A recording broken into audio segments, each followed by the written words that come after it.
Hey, thanks for tuning back in. It's been a really busy month for me. I moved into a new place, which I'm really excited about, but I've been experiencing the joys of home ownership. My pool pump died the first week that we moved in, and then I actually cracked a tooth, and it's just been a whole thing. But the good news is I have a brand new studio. It's a lot larger than my old place. And the other thing that's really nice about it is at my old place, my girlfriend and I were sharing an office, and we both do a lot of work from home, like meetings and stuff like that. And finally now we have separate offices. So I have my studio room that I can do whatever I want with and kind of spread out, and she's got her own office. So that's a really, really big upgrade. I'm excited to do some stuff, like I might do some acoustic foam or other stuff like that, but I haven't totally set everything up yet. I still have a lot of stuff in boxes, but I really wanted to do this review of the ENGL Savage, which is just a really awesome amp. I'm pretty smitten with it at the moment. So, and a little bit different from my other videos, I'm gonna start by playing the amp, and I'm still gonna do the schematic and circuit analysis and go over the features and stuff, but I'm gonna try to do that more towards the end of the video. And if you want to just skip right to that, I'll put chapters in the description so you can click on them. But stick around and check that out because it's definitely useful to get some insight. But if you just want to hear the amp, I'm going to start off with that right off the bat. But before I do play it, let me show you what I'm using. I've got a ESP Maverick Deluxe. I have EMG X series pickups and 81X, SX, and SX. I love this guitar, it's really awesome. I've got my kind of pedal board set up, but I'm not really going to use much of that. But I'll say if I turn anything on. The microphone is an SM57 down there, but I also have an AT2020 condenser mic just above the camera there in the room. So I'll probably cut over some audio from the room mic so you can hear what it sounds like sort of in the room. And the speaker cabinet is my trusty favorite, a 1986 Marshall JCM 800 cab with 1986 Celestion G12 T75s. They're really, really mid-heavy speaker where the treble is rolled off. And I just think they sound really, really awesome. I did add, in one of my new gear videos, I mentioned I was looking for another speaker cabinet, and I did buy, and it's over on the other side here, so I'll probably use that for some other videos. I bought a Mesa rectifier cab from 2003 with UK made vintage 30s. So I'll have both speakers for comparison. I've got another kind of collection of speakers going at the moment. So the goal is to do some more like comparison videos and stuff like that, where I'm not necessarily doing these long form talking circuit analysis videos, but I really like doing these, so I hope that they help somebody. I'm just going to start off on that clean channel. I have all the switches are turned off right now, so you can hear just sort of the bass tone. Let's hear what that sounds like.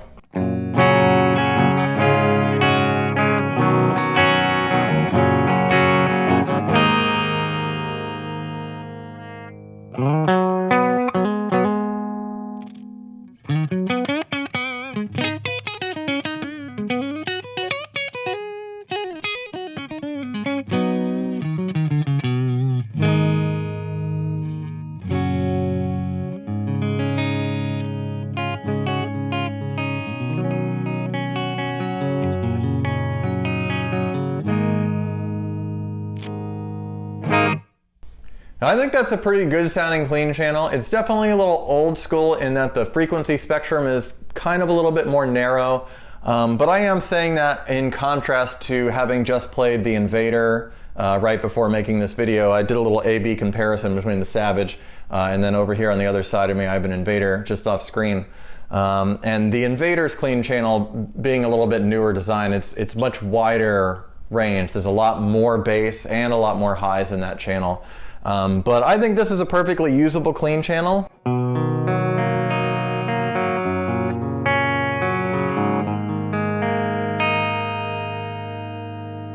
You know, it's pretty bright, it's got good snap, it feels good. It's a pretty nice sounding clean channel. And you also have these extra options. There's a bright switch, which works for the clean and crunch mode. Pre-shape control, which just has a little bit of like a bass cut kind of thing going on, and that applies only to the crunch channel, and then a contour switch which affects the EQ, so that's on both of those modes. But let me just turn on with, here's like the record on normal, and with the bright switch on.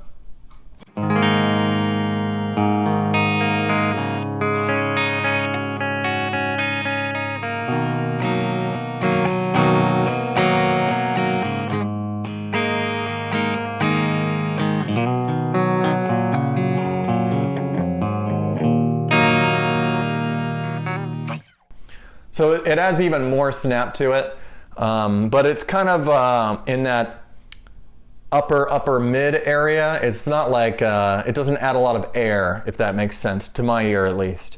Let's turn that off, and the sensitivity control just increases the amount of, I guess, signal from the guitar going through. You can use it to get a lot more gain out of this channel. So normal.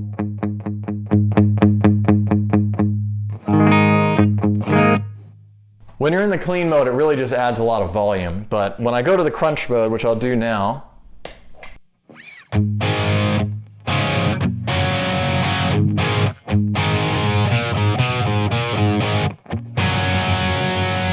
I add that sensitivity control,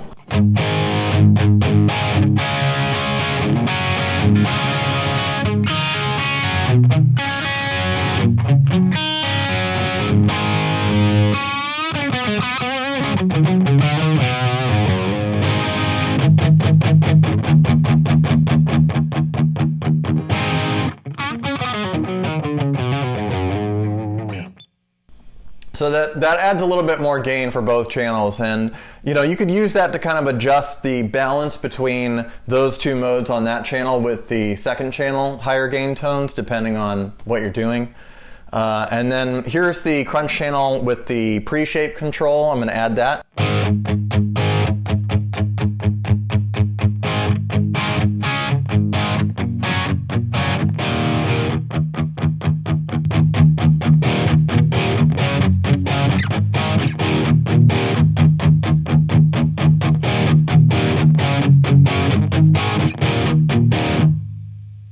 So it's a pretty subtle difference, but probably the most drastic difference on this channel is adding the contour. And at the moment I have the gain on this crunch mode all the way maxed out, but remember this gain control on the clean, on the main gain control also affects that. So I'll twiddle with that in a second, but let me add the contour. This is my kind of favorite setup for this channel. It just adds a little bit more of a wider spectrum to the tone. So here it is off.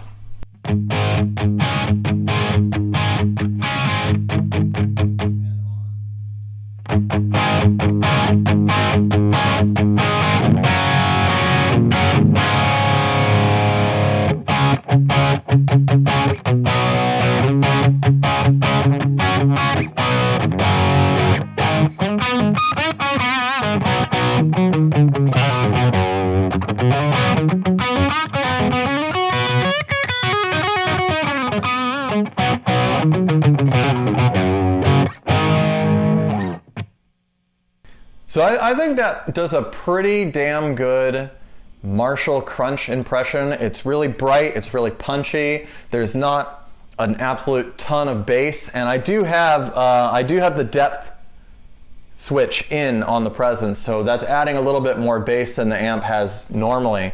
If I turn that off, I actually lose a little bit of that low end.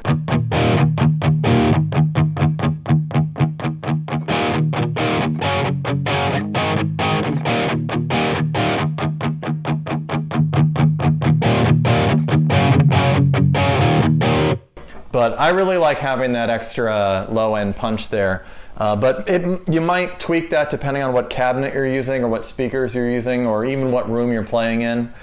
These speakers, they're very mid-focused. There's not like a ton of bass, but maybe if you're using like K100s or something that have a lot of bass, then you might prefer to leave that off, or it depends on how loud you have the amp running too. But it's nice to have the option, and even better that it's foot switchable. You could add it if you wanted low-end punch for like your rhythm, but you wanted it out for solos or vice versa or whatever. So Let me crank up the gain all the way and we'll hear how much the main channel 1 crunch 1 mode can get with maxed out gain.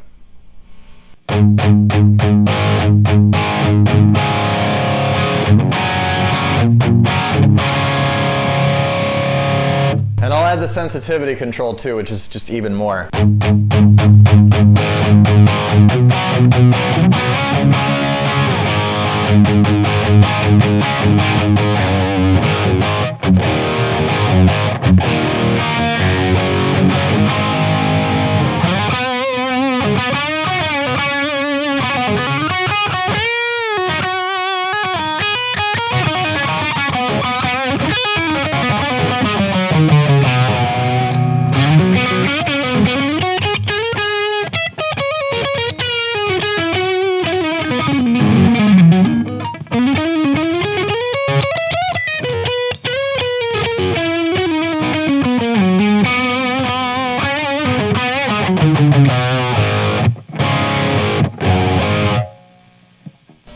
So yeah, that's pretty high gain, I think, for just channel 1. And honestly, I think if they just took that channel and just threw it into like you know, swirly Tolex boutique amp and marketed it as like a Marshall clone with a clean channel, I really think it would sell really, really well, because that is a great channel. Both of those modes sound absolutely incredible to me. And I think this is an amp that's largely appreciated for its lead channel, but the other tones in it are absolutely wonderful. And I would actually put this whole amp kind of in that like modded Marshall kind of territory. It's not, I see this a lot online. People say like ENGLs are overly compressed, or they have, they add some description that's tied to the brand. So not all ENGL amp designs are the same. The Savage and the Invader sound so incredibly different, you really can't say universally like all ENGL amps sound compressed or whatever, because it's just not the case. So, and this is just, pretty clear evidence of that. Now, if the only ENGL you've ever played is a Fireball and a Powerball, which are basically the exact same circuit, just in different arrangements, then yeah, you probably think all ENGLs are compressed, because those are pretty compressed amps. I have a Fireball, I love the Fireball, but that's just specific to that circuit design. That's not what the Savage sounds like, and I think that probably prevents people from trying this. If I were, I like a good, metal tune just like anybody else, but even if I were not a metal player, if I were just a classic rock player, I would still seriously consider this amp, because this is a really fantastic sounding amp. It's definitely in my like top 5 amps of all time. I'll put it right up there with the Mark IV, and I have to think about the others, but so let me go back to the clean channel, and I just want to show what the clean channel sounds like with the gain max, and then we'll move on to the other channel.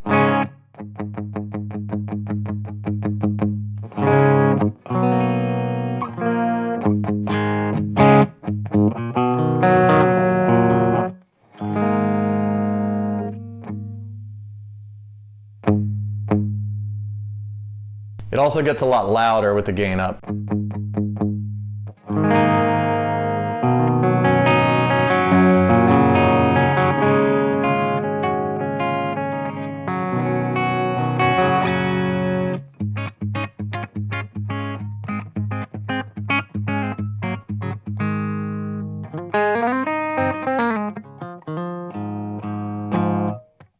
So it stays reasonably clean, but it's definitely not like crystal clear clean at that setting. So, all right, so let's jump over to the lead channel, or main channel 2 rather.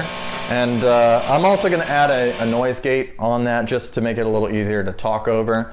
So I have a noise gate in the loop with a delay and reverb, but those aren't on right now. It's just the gate purely for the purpose of being able to talk over it. So I'm going to go to the Crunch 1 mode right now. So another cool thing about this amp is that it has a foot switch, a 6-button foot switch. It has a really crazy looking connector. But if you don't have that for some reason, you can just use a regular old, I just have a little Marshall 2-button, 1/4-inch jack foot switch here.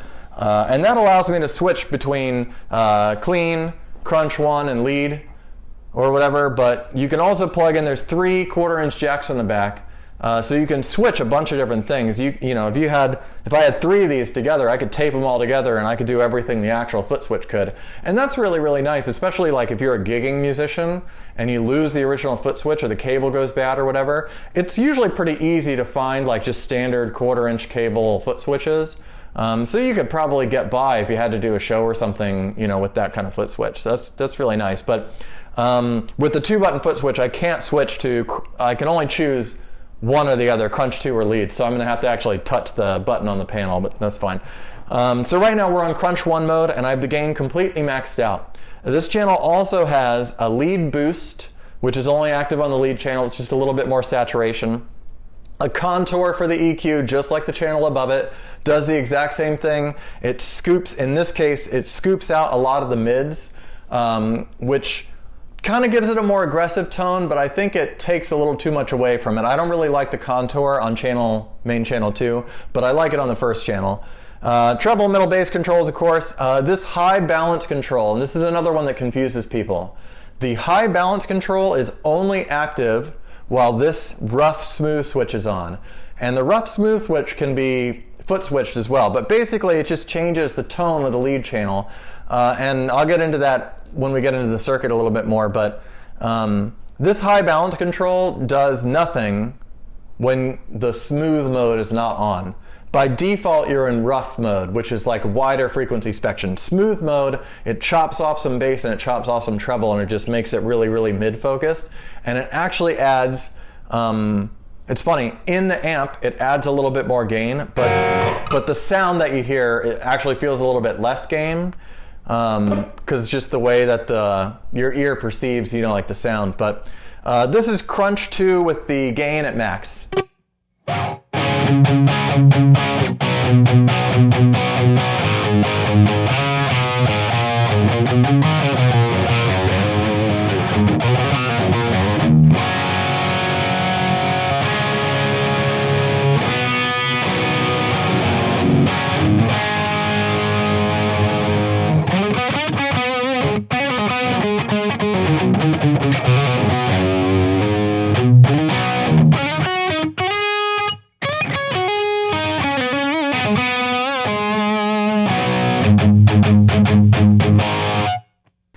So with the gain max, we're already above, you know, what like a JSAM 800 would sound like in terms of gain. And that's, you know, I haven't even boosted it or anything like that, but it's a pretty killer tone. And if I roll that back a little bit, there is some pretty good crunch tones in the middle of the dial here, you know, like if you're doing...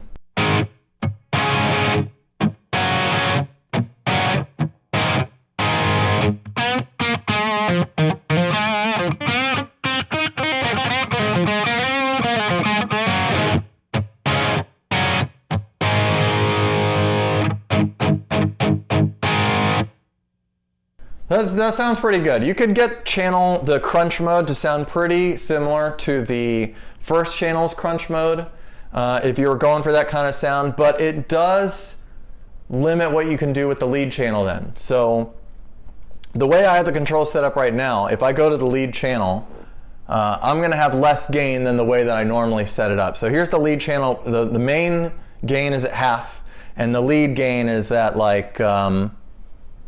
you know, like 7-ish, something like that.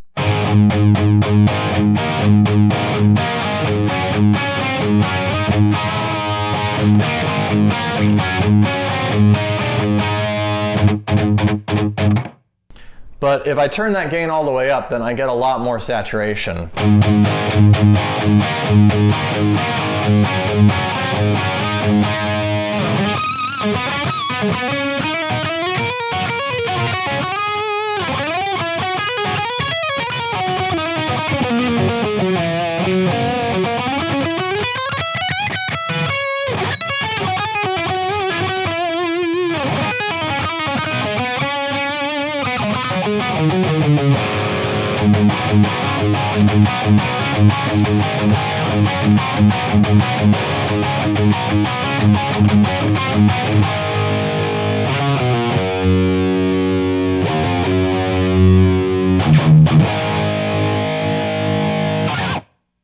And that's pretty much the tone that, you know, you'd be using for, you know, like a lot of lead stuff or like 80s rock stuff, which I really like.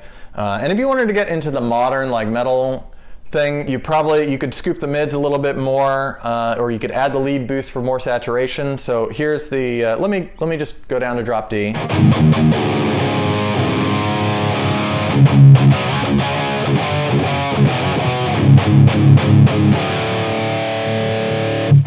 And I'll add the lead boost in.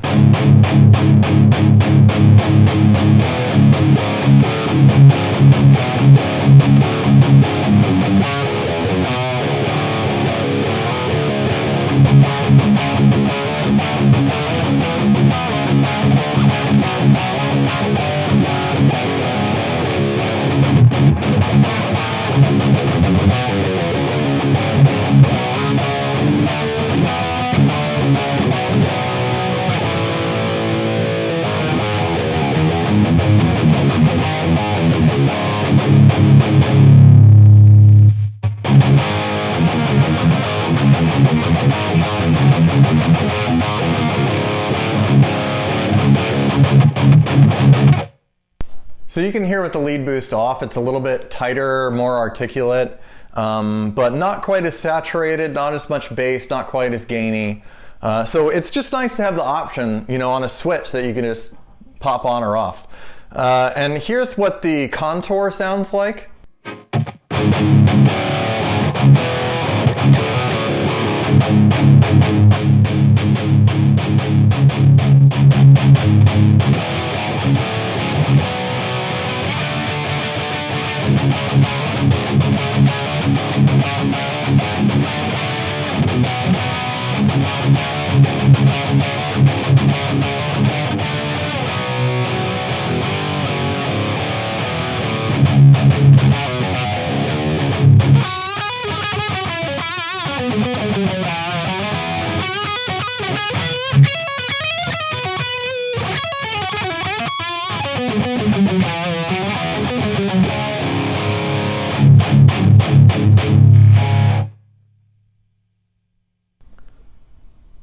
But I think the contour, it takes a little bit away too much of those really, really gnarly sounding mids.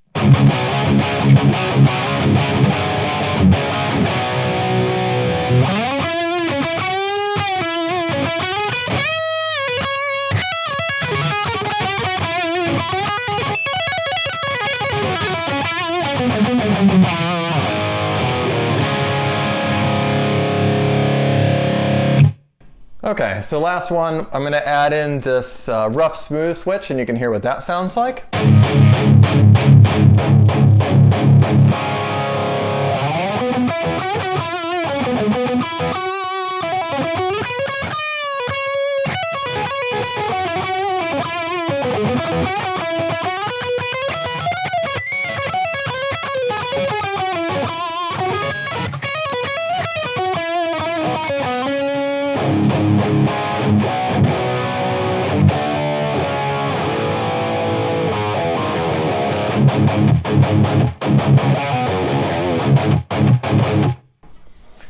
So the smooth mode probably isn't your best bet for most rhythm sounds, but it does sound pretty good for leads. It's a slight amount less gain, and there is a small volume drop when you switch to it.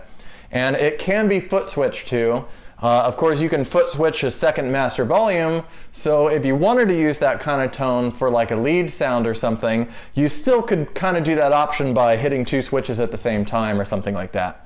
Either way, it's another one of those things, it's just nice to have the option. So I would leave that off, you know, most of the time. I think, you know, the core tone of this amp probably that people remember is not with the smooth mode on, but it does sound pretty good for what it does, which is sort of slightly cleaning up your lead lines and you know, like it says, smooth mode. It just adds a little bit of a smoother characteristic to your distortion tones. So that's pretty much the type of tones that you can get out of this amp. It can do pretty much everything from a pretty reasonable clean tone all the way up through any kind of like Marshall crunch territory, and you know, straight into the high gain, like 80s metal modded Marshall sounds all the way up to like modern metal sounds. And I think it's definitely one of the best amp designs out there as far as the tone they can do. So, well, now let's get into the schematic part of it. And, you know, this is a part of the video that I like a lot because it helps give me some insight into what's going on. And I think it helps me dial in the amp a little bit better. I can see a little bit about what more is happening. And this is another amp where, due to the age of the design, there's a couple of little oddities about it. All right, so let's take a look at the schematic for the ENGL Savage. I just wanted to go through here on my computer because I think it'll be a little bit easier because I can, you know, draw on it or whatever, help you guys visualize what I'm talking about. So the first thing I want to talk about is the channel switching between main channel 1, which is kind of this stuff at the top, and main channel 2, which is this stuff at the bottom. So this one has, the top has the clean and crunch 1 modes, and the bottom has crunch 2 and the lead modes, right? So that's kind of our loose setup of the schematic here. Now, if you look, there's a switch here, channel 1 and 2 switch. This switch, when you, basically where the thing is positioned now, you're sending any signal that comes through this channel, essentially, is just going directly to this ground. So that means that basically no signal is going to flow through here. So this channel is going to be, there's no volume at all. So that's kind of an old school way of doing it. When the channel is switched the other way and you have, you know, the switch is this way, then it's the exact opposite. So any signal that's going through this channel, then wherever I am, oh yeah, I had it right. So then that channel goes to ground, and then since this side is open, you know, this one continues down its normal signal path. So for channel 1, let's just go through the kind of core signal path. So here's our input here. We come into the first gain stage, which is V1A. So that's 1/2 of that tube. And then we're going to go out, and basically, you know, you've got some sort of tone shaping stuff going on here. There's a bright switch that can be enabled, and then here's the pre-shape control, I think is this area. So that's something, you know, some switching going on there. But long story short, you've got your gain pot here, and that's what dictates how much gain makes it to the rest of the signal. So it's pretty common in most amp designs. You have your first tube gain stage, and then you have in between that gain stage and any further down the line, you have your main gain control. So after that main gain control, you have your second gain stage here. Let me number those just to make it easier. And basically, if you are in clean or crunch mode, is going to dictate where the signal goes next. So if you're in clean mode, which is how the schematic is by default, you're basically skipping completely the third gain stage and just going directly to the EQ. So here's your contour, and here's the signal is going to go through this. So you got your middle control, your bass control, your treble control. And then the signal comes off of that into your volume pot, clean volume, and then out. And from this area over here on this side forward, it's common. So this V5 tube, I cut it off a little bit, but there's another half. So V5A and whatever the other side is there, I think V5B. This is the buffer for the effects loop. So basically you have your effects loop is here, and then after the effects loop it goes to the V6 tube, both A and B, and that is your phase inverter. And then from the phase inverter it goes to the power amp. Hopefully that makes sense. But basically when you're on clean channel on this amp, you're actually only using 2 gain stages, kind of like a plexi. So you just have these 2 gain stages, And then you've got your kind of tone shaping at the end, and then straight into the effects loop. And another interesting thing is there's no cathode follower or tone stack driver in this circuit, so kind of unique in that respect. And then your sensitivity switch is right here as well, right before the input. And that affects both channels, obviously, because it's right at the input. Now, let me change my pen color. We'll do blue.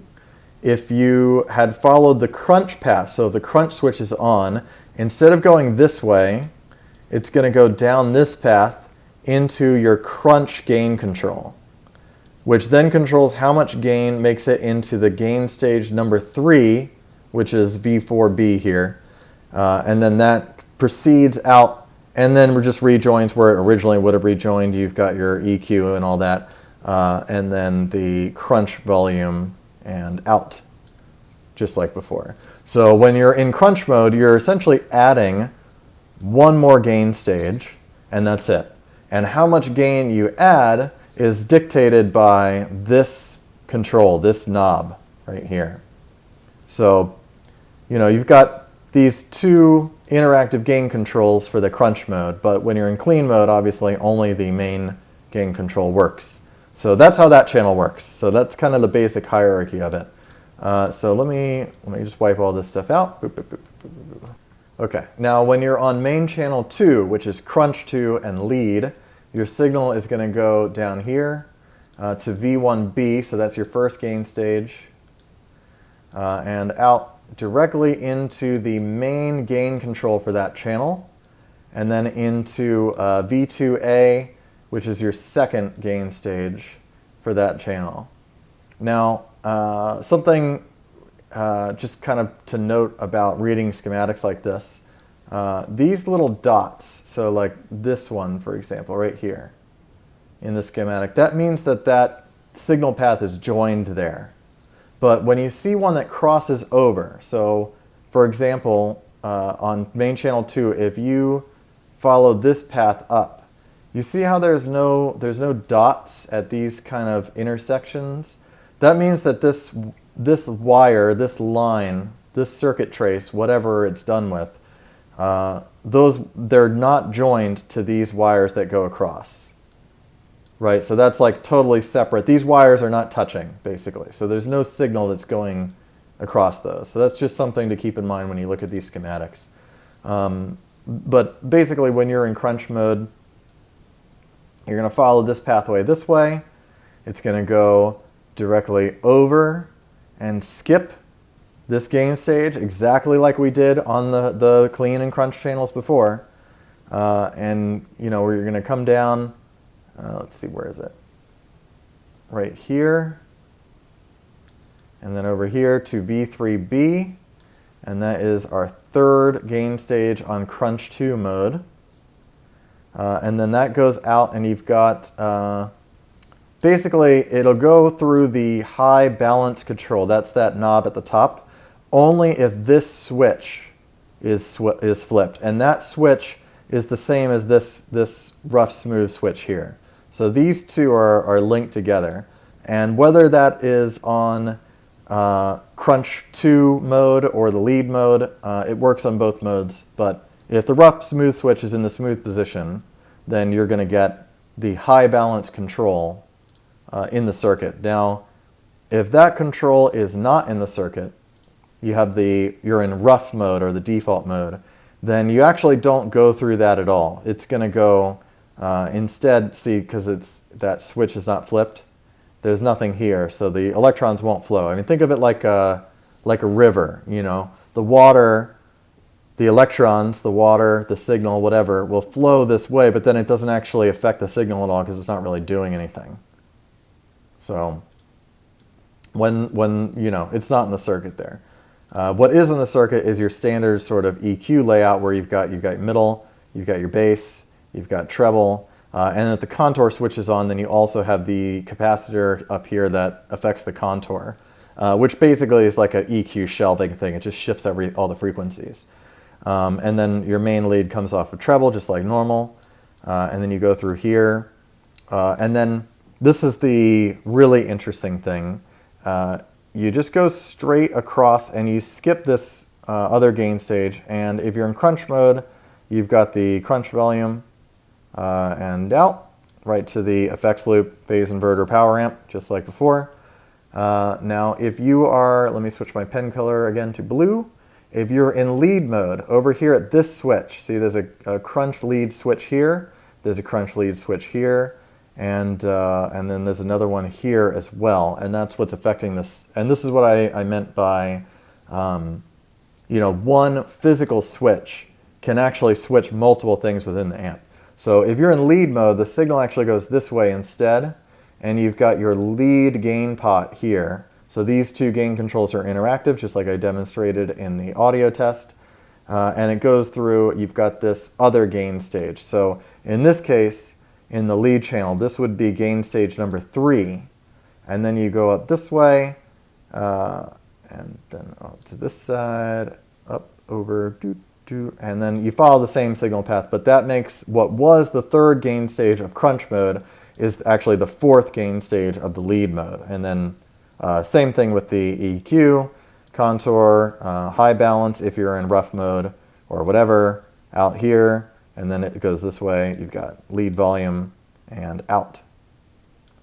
So basically you've got 4 gain stages on that channel. Now the oddest kind of quirky thing to this amp is when you're in the smooth mode, on the rough smooth switch, I'm using a green pen now, so that's these switches.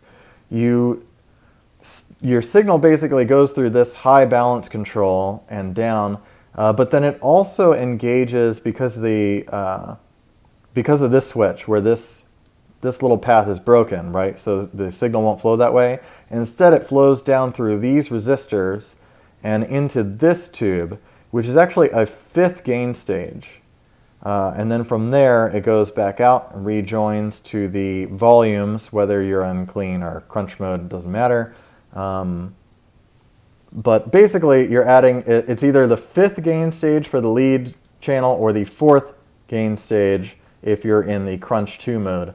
And I think that's because the way this high balance control works is it's taking off a lot of volume and a lot of gain. So I don't think this 5th gain stage actually adds a lot of gain in the sense that it's not really adding more distortion, you know, or at least hardly noticeable amount of more distortion.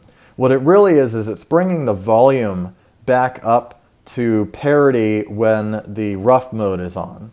So that's what this tube is kind of doing, or at least the best I can tell. If someone knows any better, definitely comment and let me know. Because I would love to know exactly what's going on here, because this is kind of odd. Like, I'm not sure what this thing is. That looks like a voltage. I think I looked that part code up, LT1011. It's like a voltage op amp or something. I'm a little bit confused as to exactly what's going on here when you have the smooth mode engaged, but there's definitely an additional tube that it goes through, and you can actually hear this on the amp. If you switch in the rough and smooth mode while you're playing, like while there's signal going through, the signal fades in and out just a little as it's going, as the tube is kind of, you know, as signal is suddenly flowing through this tube, the tube kind of takes a second to sort of heat up just a little bit.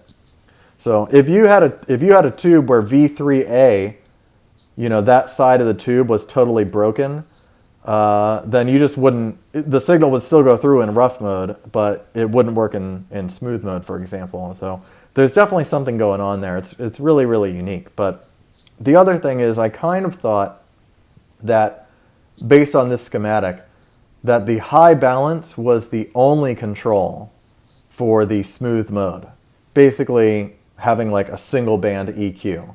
But that's not really the case, at least in practice. I can hear a pretty audible difference. The treble and middle controls don't have a hugely noticeable impact when you're in smooth mode, but the bass control absolutely does. So the EQ is definitely having an effect while you're in smooth mode. It's just a lot less noticeable. But the high balance, you definitely can hear the change. If you turn it all the way to the right, which is how I usually have it set, that lets all the frequencies through. It lets a little bit of air in on the top end. It sounds really, really good. If you turn the high balance all the way to the left, it basically chops off even more of the treble, makes it even smoother, which I could see maybe a certain situation that would sound good for, but it does kind of make it hard for that sound to cut through because it just makes your tone into like all lower mids. There's not really enough like upper mids or highs to really cut through with that control turned all the way off. And I think that's kind of expected here just looking at the schematic. So that's basically how this amp works. You've got, you know, a pretty sweet setup, really interesting switching setup going on, but long story short, if you just care about the gain stages, you've got 2 on the clean channel, 3 in crunch 1, 3 in crunch 2, and 4 in lead, and then you can add a gain channel or a gain stage with the smooth mode, but it's not more distortion. It's just a volume to make up the volume loss for smooth mode. So that's the schematic overview, and now let's get back to a little bit more guitar playing. A lot of people would be surprised to hear this because this amp has had really, really great staying power. It's pretty universally regarded as a really, really great amp. A lot of the focus is, of course, on the lead channel for its like heavy metal tones, but I was really, really surprised at just how good it sounds at everything else that it does.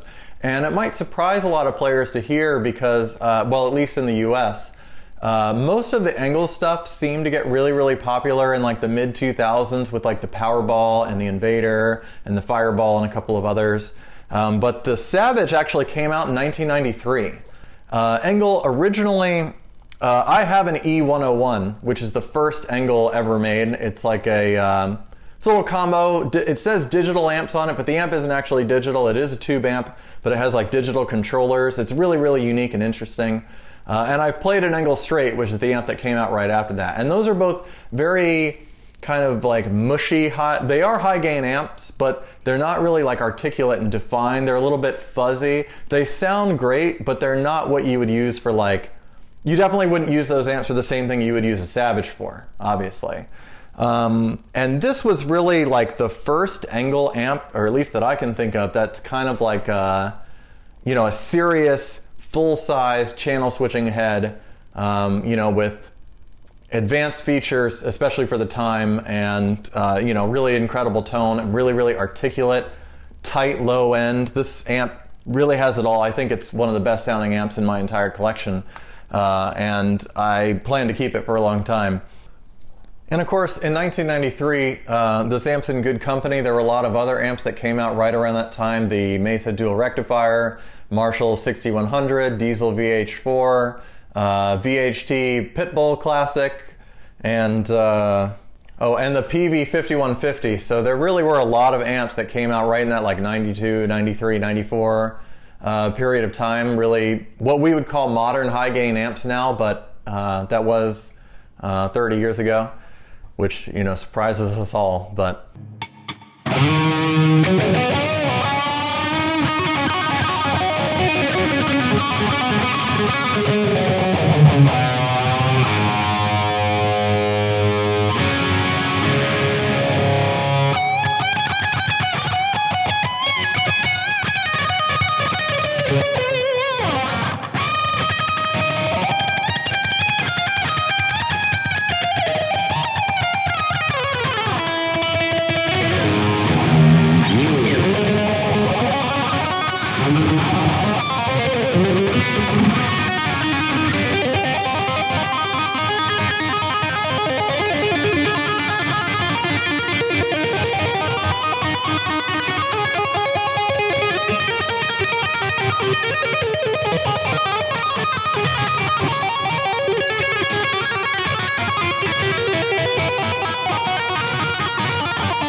well, I got it all hooked up. Let's hear how that effects loop sounds, I guess. I've got a TC Electronics Nova repeater as my delay, and some Amazon digital reverb I don't know. I'm not a super big pedals guy, as you can tell, so.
All right, thanks for watching and see you next time.